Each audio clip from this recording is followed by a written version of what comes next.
अस्सलाम वालेकुम अज़ीज़ तालबात, उम्मीद है आप सब लोग खैरियत से होंगे। आज हम इब्न खुल्दून के बारे में मज़ीद जानेंगे।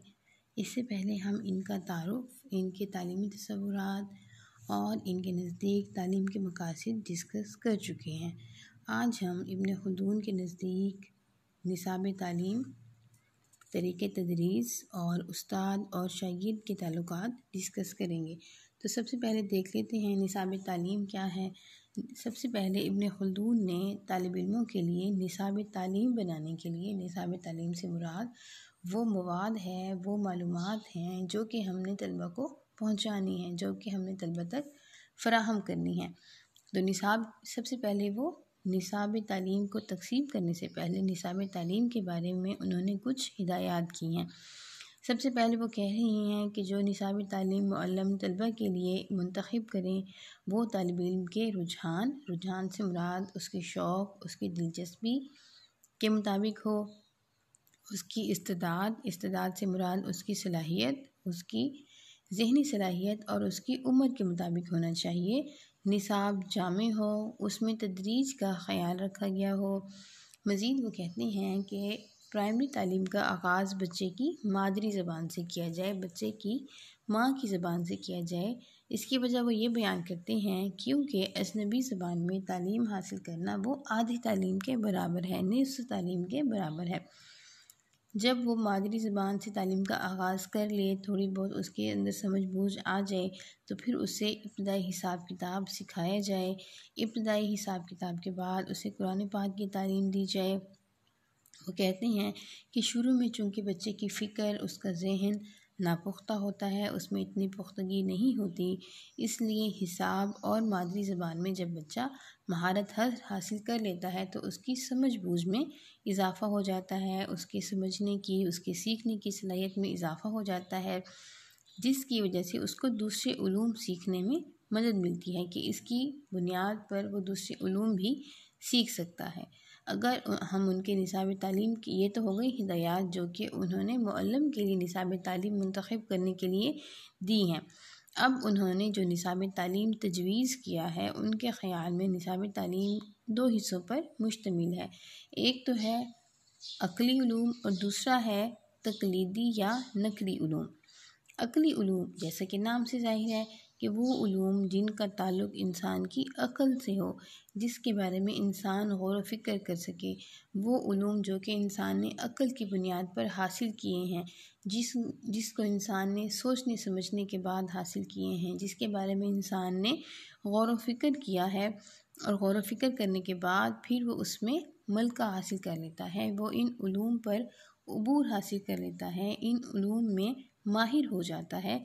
अब इन उलूम से मुराद इब्न खुल्दून कहते हैं कि वो उलूम जिनका ताल्लुक़ इंसान की अक़ल से है, वो उलूम जो इंसान गौर व फ़िक्र करके हासिल करता है, गौर व फ़िक्र करके सीखता है, उनमें मंतक, फ़लसफ़ा, हिंसा, तिब्बियात, मादनियात और मौसीकी वगैरह शामिल हैं।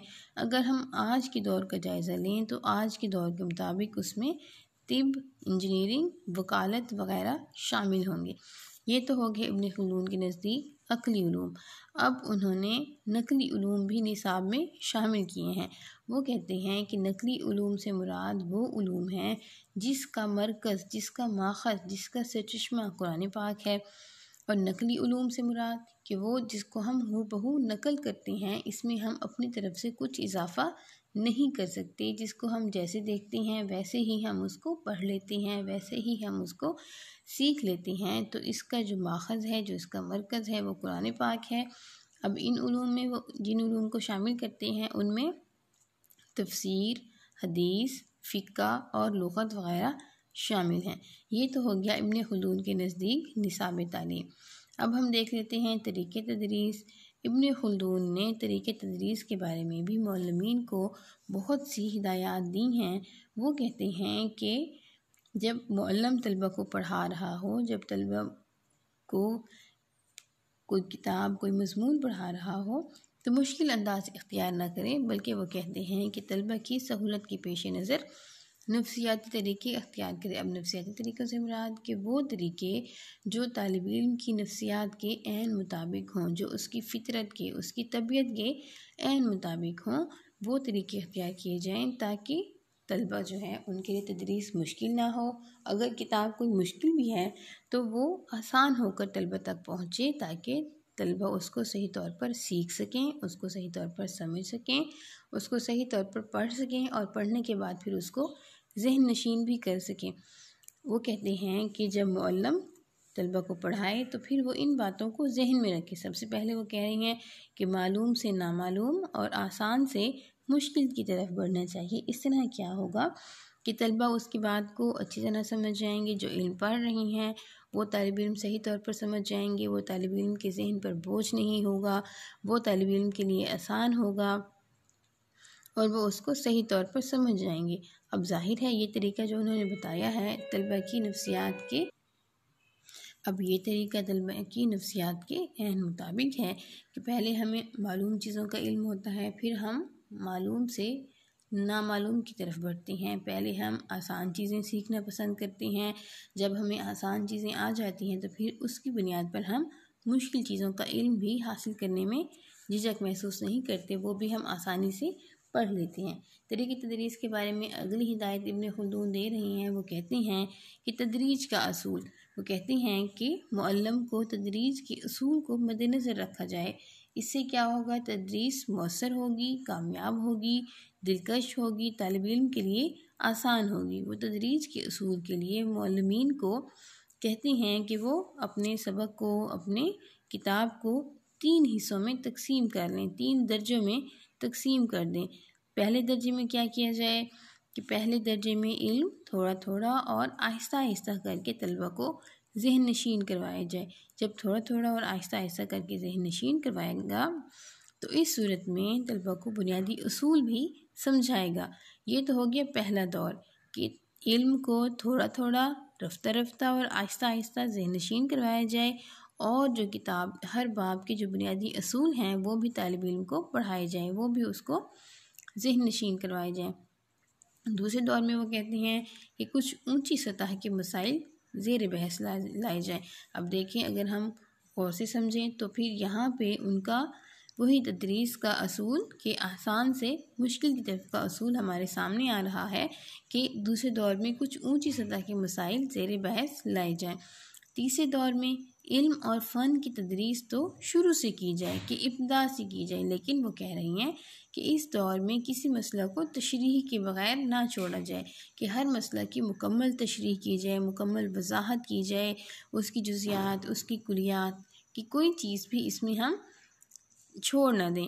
इस दौर में तलबा को फ़न की बारीकियाँ मुकम्मल तौर पर ज़हन नशीन करवाई जाएँ, क्योंकि ये तीसरा दौर ऐसा है जिसमें फ़न को समझने की सलाहियत तालिब इल्मों में बहुत हद तक पैदा हो चुकी होती है। आगे वो हिदायत कर रही हैं कि बहस व मुनाज़रा का तरीका अल्लामा इब्न खुल्दून रट्टाबाजी के ख़िलाफ़ थे। वो कहते थे कि तालिब इल्मों में गौर व फ़िक्र की सलाहियत पैदा हो जाए, उनमें सोचने समझने की सलाहियत पैदा हो जाए, उनमें सूझबूझ की सलाहियत पैदा हो जाए। अब ज़ाहिर है तालिब इल्मों में जब गौर व फ़िक्र, सूझबूझ और सोचने समझने की सलाहियत पैदा हो जाएगी तो वो इस काबिल हो जाएंगे कि अपनी ज़िंदगी के मसाइल खुद हल कर सकें। उन्हें पता हो कि हमने अपने मसले को कैसे हल करना है, अपने मसले को हल करने के लिए कैसे गौर व फ़िक्र करना है, अपने मसले को हल करने के लिए कौन कौन से तरीक़ों को इस्तेमाल में लाना है। इसलिए वो कहते हैं कि क्लास में तलबा के दरमियान बहस व मुबाहिसा करवाया जाए, बहस व मुनाज़रा करवाया जाए। आपस में जब वो बहस व मुबाहिसा करेंगे, बहस व मुनाज़रा करेंगे, एक दूसरे से सवाल करेंगे, एक दूसरे से पूछेंगे, तो कहती हैं कि सवाल करना तो इल्म हासिल करने की कुंजी है। तो वो इल्म हासिल करने की तरफ बढ़ेंगे, उनके अंदर मज़ीद गौर व फ़िक्र की सलाहियत पैदा होगी। नए नए मसाइल उनको दरपेश जब होंगे तो उन मसाइल का हल तलाश करेंगे, तो उनकी ज़हनी सलाहियतों में इजाफ़ा होगा, उनकी क़ुव्वत फ़िक्र में इजाफ़ा होगा। वो अपने इर्द गिर्द माहौल के बारे में गौर व फ़िक्र करेंगे, माहौल में मौजूद मसाइल हल करेंगे। उन्हें ये पता होगा कि हम इन मसाइल को हल करने के लिए किन वसाइल का बेहतर तौर पर इस्तेमाल कर सकते हैं ताकि वो अपनी ज़िंदगी को बेहतर तौर पर गुजार सकें, क्योंकि मकसद तो हमारा यही है कि तालिब इल्म को हम एक कामयाब ज़िंदगी गुजारने के काबिल बना सकें। तो इसलिए कहते हैं कि वो तालिब इल्मों में सूझबूझ की सलाहियत पैदा की जाए, गौर व फ़िक्र की सलाहियत पैदा की जाए, सोचने समझने की सलाहियत पैदा की जाए, ताकि वो अपने मसाइल का हल खुद तलाश करके अपनी ज़िंदगी को कामयाबी के से जो है रवां दवां कर सकें। अगली हिदायत वो कहते हैं कि हसूल इल्म के लिए सफ़र की अहमियत। वो कहते हैं कि तालिब इल्म को इल्म हासिल करने के लिए दूर दराज का सफ़र ज़रूर किया जाए, क्योंकि उनके ज़माने में तालीम के इदारे ज़्यादा ना थे और जो इदारे थे वो आम तौर पर बहुत दूर दराज शहरों में थे। इसलिए वो तालिब इल्म को हिदायत कर रही हैं कि अगर तालिब इल्म ने सही मायनों में इल्म हासिल करना है तो फिर उसको सफ़र इख्तियार करना जो है वो बहुत ज़रूरी है, और सफ़र करने को वो बहुत ही अच्छा ख्याल करते हैं, सफ़र करने के वो बहुत ही मोतरफ़ हैं। इसके अलावा जो मकासद तालीम मज़ीद उनके बारे ख़्याल में हो सकते हैं, वो कहते हैं कि एक ही वक्त में एक फ़न पढ़ाया जाए, कि तालिब इल्म को एक ही वक्त में एक फ़न पढ़ाया जाए, एक किताब पढ़ाई जाए। जब वो उसमें पुख्तगी हासिल कर ले, जब उसकी जुज़ियात उसकी कुलियात को मुकम्मल तौर पर हासिल कर ले, उस किताब पर मुकम्मल अबूर कर ले, तो फिर उसको दूसरा फ़न सिखाया जाए। तालिब इल्म पर सख्ती से गुरेज।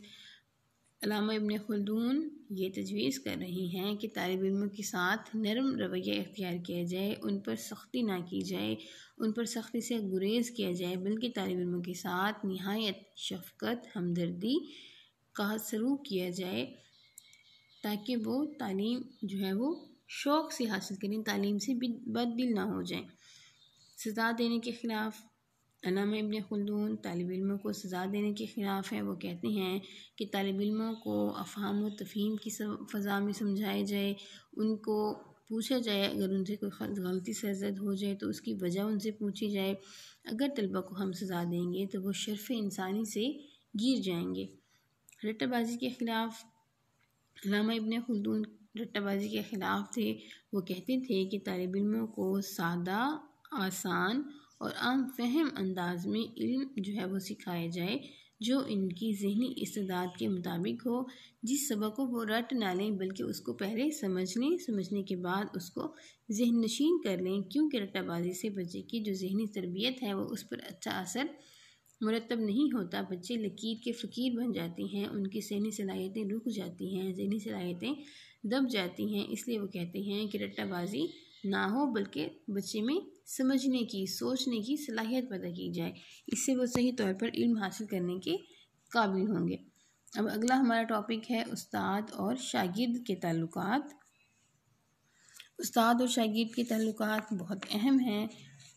उस्ताद और शागिर्द के ताल्लुकात क्लास में भी, क्लास से बाहर भी और स्कूल से बाहर भी बहुत अच्छे होने चाहिए। उन्होंने अपनी तसनीफ़ मुक़दमा इब्न खुल्दून में उस्ताद और शागिर्द के बारे में पूरा एक बाब लिखा है। वो कहते हैं कि शागिर्दों पर सख्ती ना की जाए। अगर शागिर्दों पर सख्ती की जाएगी तो फिर वो हीला साजी करेंगे, वो झूठ बोलेंगे, वो सज़ा से बचने के लिए चालाकी और अय्यारी से काम लेंगे। जब वो ये सारे अखलाकी रज़ीला अपनाएंगे तो फिर क्या होगा कि वो शर्फ़ इंसानियत से गिर जाएंगे, वो अखलाकी रज़ीला को ही अपना लेंगे। इसलिए वो कहते हैं कि तलबा पर सख्ती ना की जाए, बल्कि उनको जो भी मसला हो आराम से समझाया जाए, उनके साथ शफ़क़त और मोहब्बत का सलूक किया जाए। वो असातिज़ा को नसीहत करती हैं कि वो तलबा के साथ सख्ती ना करें, बल्कि उनको अफ़हाम व तफ़हीम की फ़ज़ा में आज़ादी इज़हार राय के मौक़े फ़राहम करें। जब उनको आज़ादी इज़हार राय के मौक़े फ़राहम करेंगे तो तलबा और असातिज़ा के दरमियान खुशगवार ताल्लुकात पैदा होंगे, जिसका न सिर्फ तदरीस पर अच्छा असर पड़ेगा, बल्कि तालिब इल्मों की तरबियत पर भी बहुत अच्छा असर पड़ेगा। तालिब इल्म अच्छे अखलाक को अपनाएंगे, अच्छी बातों को अपनाएंगे। इस सिलसिले में वो कहते हैं कि मौलमीन और मुतअल्लिमीन के असातिज़ा और तलबा दोनों के दरमियान बहस व मुबाहिसा करवाया जाए। जब वो आपस में बहस व मुबाहिसा करेंगे, एक दूसरे के ख़यालात उस्ताद तक पहुँचेंगे, तो फिर इससे क्या होगा कि अफ़हाम व तफ़हीम की फ़ज़ा पैदा होगी। वो तालिब इल्म की मुतवाज़िन नशोनुमा के लिए कहते हैं कि उन पर सख्ती ना की जाए, जबर तशद्दुद ना किया जाए। वो कहते हैं कि तालीम हासिल करना तालिब इल्म का फ़ितरी तकाज़ा है। अगर तालिब इल्म पर सख्ती करेंगे तो फिर उससे उसकी शख्सियत पर मनफी असरात मुरतब होंगे। वो अखलाक़ रज़ीला की तरफ चला जाएगा, वो हीला साजी झूठ से काम लेगा, वो बहाने बनाएगा, फिर उसके अंदर अखलाक़ रज़ीला पैदा हो जाएंगे। हालांकि हमारा मकसद तालिब इल्म को बेहतर अंदाज में तालीम देना है, उसकी परवरिश करना है, उसकी मुतवाज़न नशोनुमा करना है, उसके अंदर अखलाक़ हसना पैदा करना है। और ये हम उस सूरत में पैदा होंगे जब मुअल्लिम जो है वो तालिब इल्मों के सामने एक रोल मॉडल होगा, उनके लिए एक मिसाल होगा, उनके लिए एक नमूना होगा। आज का लेक्चर यहाँ तक। आज हमने निसाब तालीम, तरीक़े तदरीस, उस्ताद और शागिर्द के ताल्लुकात डिस्कस किए हैं। उम्मीद है आप लोगों को ये लेक्चर समझ में आ गया होगा। ओके तालिबात, अल्लाह हाफिज़, वस्सलाम।